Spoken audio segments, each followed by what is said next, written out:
Certo. Então, hoje a gente vai fazer um mergulho profundo num material que, olha, me pegou totalmente de surpresa. Ah, eu imagino. É um texto bem diferente do que a gente costuma analisar por aqui, né?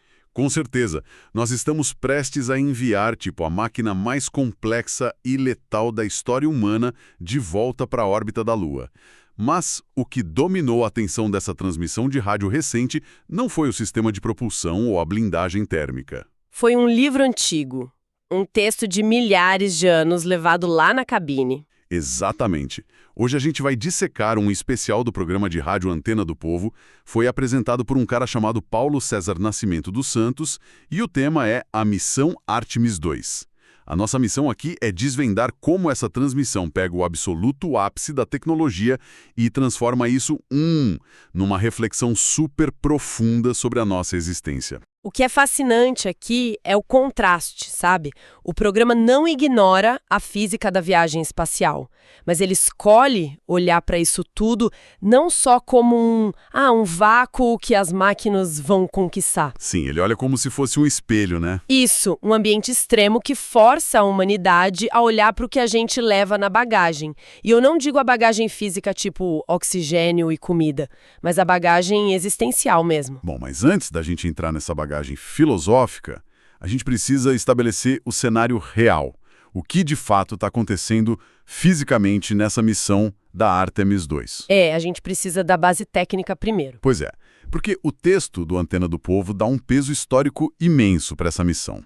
Ele lembra que faz décadas que a gente não manda seres humanos para tão longe. Só que, a primeira pergunta que vem à mente de quem está ouvindo é: por que a gente vai só orbitar a Lua de novo? A famosa pergunta do passo para trás? Exato, a gente já pisou lá nos anos 60. Não parece meio, um retrocesso colocar uma tripulação numa nave só para dar uma volta no satélite e voltar para casa? Parece, né? Essa é uma dúvida super comum. Mas se a gente conectar isso a um panorama maior, a física e a biologia da exploração no espaço profundo não dão margem para atalho. Não dá para simplesmente pular etapas? De jeito nenhum. O programa de rádio chama essa missão de estratégica por um motivo muito brutal. A Artemis II não é sobre chegar lá e fincar uma bandeira. É sobre testar os nossos limites absolutos de sobrevivência. Porque até agora, a nossa experiência recente é toda na órbita baixa, certo? Sim, basicamente a Estação Espacial Internacional. E a órbita baixa é, comparativamente falando, um ambiente super seguro. Seguro entre aspas, né? Ah, claro, ainda é o espaço. Mas lá a gente está protegido pela magnetosfera da Terra. É um campo magnético invisível que bloqueia a maior parte da radiação solar que seria letal para a gente. Para quem está acompanhando a gente, tentar visualizar isso, a estação espacial fica a uns 400 quilômetros de altitude. É estar nadando na parte rasa da piscina. Boa analogia. Se der uma cãibra, você ainda consegue encostar o pé no fundo, sabe? Tem um certo controle da emergência. Exatamente. Se der uma pane crítica no suporte à vida lá na estação, o pessoal entra numa cápsula de escape e, bum! Em questão de horas, eles estão de volta na atmosfera da Terra. Mas a órbita da Lua é um bicho completamente diferente. Fica a quase 400 mil quilômetros de distância. É muito longe. E para chegar lá, a cápsula Orion da Artemis II tem que atravessar os cinturões de radiação de Van Allen. Que é onde o negócio fica perigoso de verdade. Sim, eles vão operar num ambiente onde a radiação cósmica literalmente rasga as células do corpo humano e frita circuitos eletrônicos. E é aí que entra essa ideia do teste prático extremo, né? Porque a transmissão de rádio fala sobre como isso abre as portas para missões mais ousadas.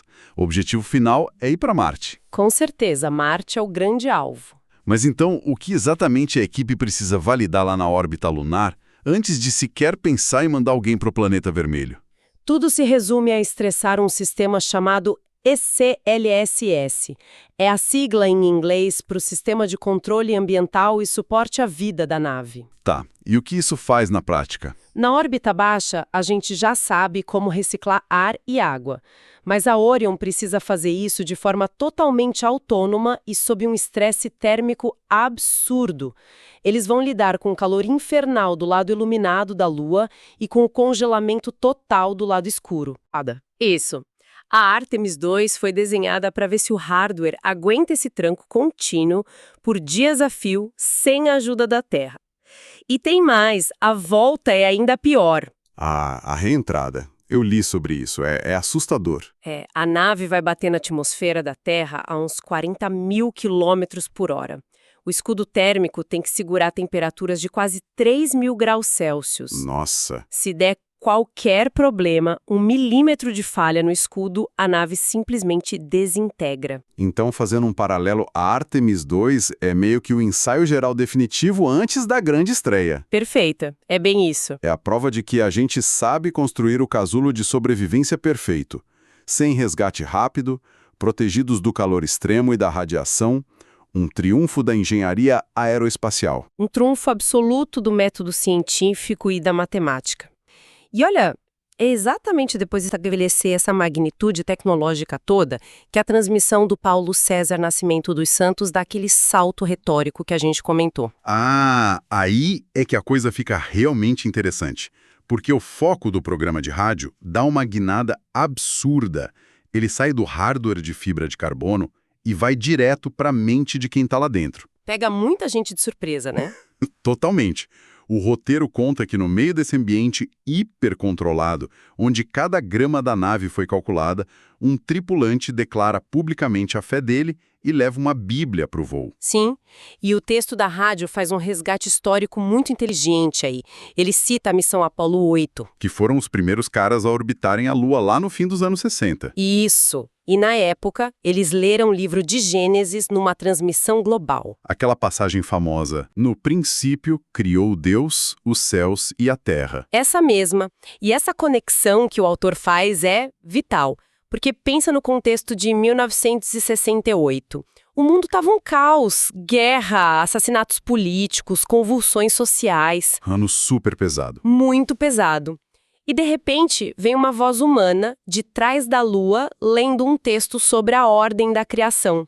O especial de rádio usa a Artemis II para mostrar que esse impulso de buscar o sagrado diante de uma imensidão dessas não sumiu com o avanço da tecnologia. Tá, mas espera aí.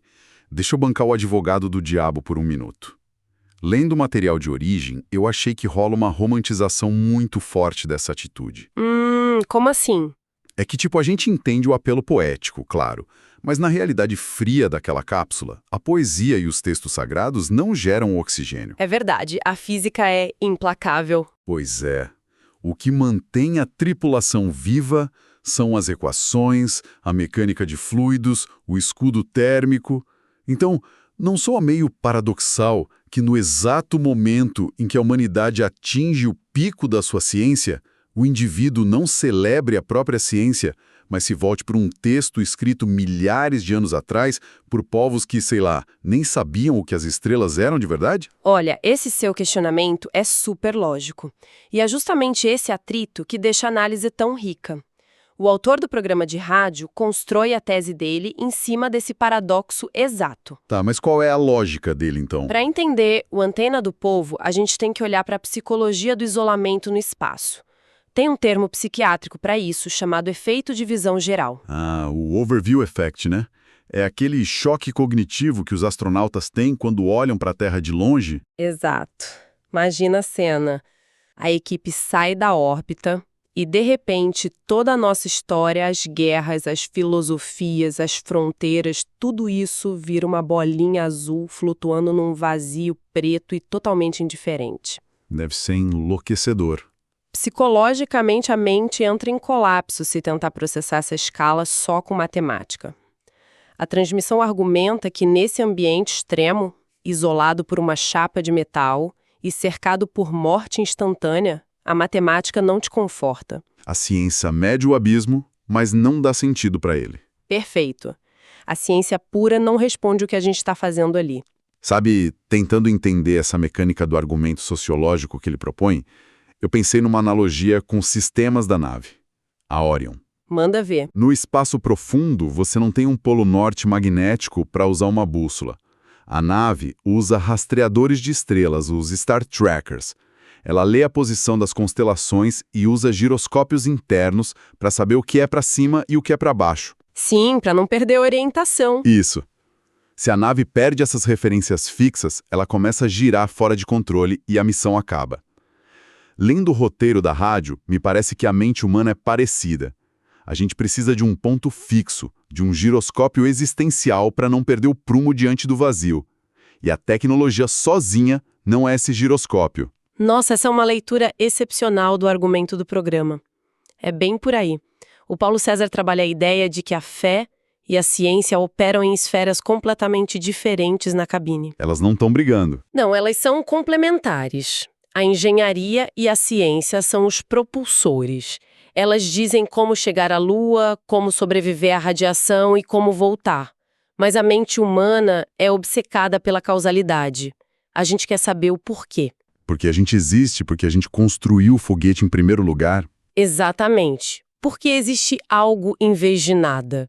Bom, antes da gente avançar nessa parte da tese dele, eu acho fundamental a gente fazer uma pausa rápida aqui para dar um aviso importante para quem nos ouve. Ah, sim, o nosso aviso de imparcialidade. Fundamental. Sim.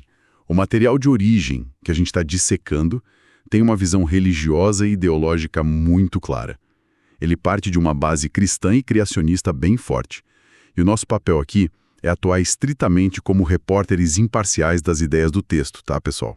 A gente não está aqui para defender nem para atacar a visão religiosa do autor. Exato. O nosso foco é analisar como ele argumenta essa interseção entre a tecnologia e a fé. E voltando para o texto, tem uma frase que ele usa que resume muito bem isso. Ele diz: "A Lua pode ser estudada, mas o propósito e o sentido da vida escapam à ciência pura." É uma declaração forte. E o que me pega é como ele usa a ciência não para diminuir o mistério, mas para aumentar. Porque o senso comum diz que quanto mais a gente descobre, menor fica o espaço para a ideia de um criador, né? Pois é, mas a lente que o programa de rádio adota inverte completamente essa lógica popular. Como ele estrutura isso? Ele não vê o conhecimento científico como uma luz que vai apagando o desconhecido. Pelo contrário, ele sugere que se você imaginar o nosso conhecimento como uma esfera brilhante crescendo no escuro... Quanto maior a esfera, maior é a área da superfície que toca a escuridão. Isso. Expandir a nossa bolha de conhecimento só aumenta o contato com o que a gente não sabe. E o texto usa a visão do cosmos para validar isso. Ele diz que quando um explorador vê a precisão matemática de uma órbita ou o equilíbrio absurdo de uma galáxia, a reação natural é enxergar a mão de um arquiteto inteligente. Entendi. É uma estratégia argumentativa muito engenhosa. Tipo, pensar no avanço do conhecimento como escalar a montanha mais alta do mundo. Como assim? Imagina que a ciência está escalando essa montanha. A expectativa é que quando chegar lá no topo, você vai conseguir ver tudo claro e resolvido. Mas o que acontece de verdade é que a vista lá de cima só revela que o céu acima é ainda mais infinito e inalcançável. Ótima imagem. E o programa de rádio faz isso sem pudor nenhum. Ele não nega as leis da física. Ele simplesmente subordina essas leis a uma vontade superior. Ele argumenta que a ordem necessária para fazer a Artemis II funcionar já é a prova dessa intencionalidade no universo. E como artefato de comunicação isso é brilhante. Porque a ciência consegue mapear cada cratera da Lua com um laser, mas não tem um laser que mapeie o propósito humano. E é aí que a tradição entra para preencher a lacuna. E ao fazer isso, o Antena do Povo toca numa ressonância universal. A mensagem não é só para quem está vestindo um traje espacial lá na cápsula Orion. É para qualquer pessoa tentando navegar nesse mundo moderno super complexo. O que nos traz de volta para a Terra, para o nível do mar. Porque a verdade é que quase ninguém que está ouvindo a gente agora vai experimentar a força G de um lançamento orbital. Sim. A imensa maioria da humanidade vai ficar com os pés bem firmes no chão. Mas isso não tira o peso do argumento, né? Porque a gente vive essa dicotomia todo santo dia. A evolução da nossa tecnologia de bolso é tão vertiginosa quanto a de um foguete espacial. Pensa bem, a gente anda por aí com inteligência artificial e acesso a todo o conhecimento humano num pedaço de vidro no bolso. Tudo é otimizado, mensurável, digitalizado. A vida nunca foi tão científica no nosso cotidiano. E mesmo com toda essa conveniência mágica, as nossas crises de significado não sumiram. Na verdade, a psicologia moderna argumenta que essa barreira digital, esse isolamento do mundo físico, está gerando uma fome gigantesca por conexões reais e espirituais. O rádio simplesmente pegou a Artemis II e usou como o palco supremo disso.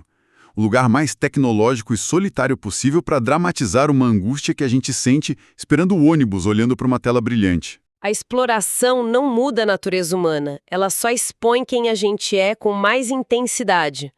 É isso que deixa esse roteiro tão provocativo, independente do que você acredita pessoalmente. A engenharia pode levar a gente longe, mas a gente continua carregando as mesmas perguntas antigas. Então, para a gente amarrar essa nossa jornada de hoje, foi um caminho bem denso. A gente começou lá na engenharia bruta, os desafios de sobreviver sem a proteção da Terra. Sim, os testes para poder um dia chegar em Marte. E através desse especial de rádio, a gente viu como um simples livro antigo, dentro de uma nave, revela as engrenagens desse nosso giroscópio mental. A gente sempre vai precisar de âncoras. O que me leva a uma última reflexão que vai até um pouco além da fronteira do que o rádio discutiu. O que você pensou? O programa focou muito em como ver o espaço fez o astronauta se agarrar a um texto forjado num deserto aqui da Terra. Ele olhou para a Terra de longe e leu Gênesis. Mas a Artemis II é o ensaio para Marte, certo? Certo, o objetivo é a colonização. Então, imagina o longo prazo. Se a gente for bem-sucedido e daqui a umas décadas a gente tiver colônias permanentes lá, vai ter gente nascendo sob um céu vermelho. Uma gasidade totalmente diferente. Isso. E para essas pessoas, a Terra vai ser só um pontinho azul pálido no horizonte, igual qualquer outra estrela. Quando o ser humano viver totalmente alienado do planeta onde essas tradições religiosas e filosóficas nasceram, o que vai acontecer com a nossa busca por propósito? É uma pergunta pesada? Será que milhões de quilômetros de distância vão diluir a força psicológica desses textos terrenos e a gente vai ser forçado a criar narrativas novas? Ou será que é o contrário? Exato. Será que esse vazio infinito e silencioso do espaço profundo vai fazer esses livros antigos se tornarem as únicas âncoras possíveis só para a gente não esquecer de onde a gente veio? Fica aí o pensamento para a nossa audiência. Com certeza, muita coisa para pensar. Bom, por hoje é só no nosso mergulho profundo. Até a próxima.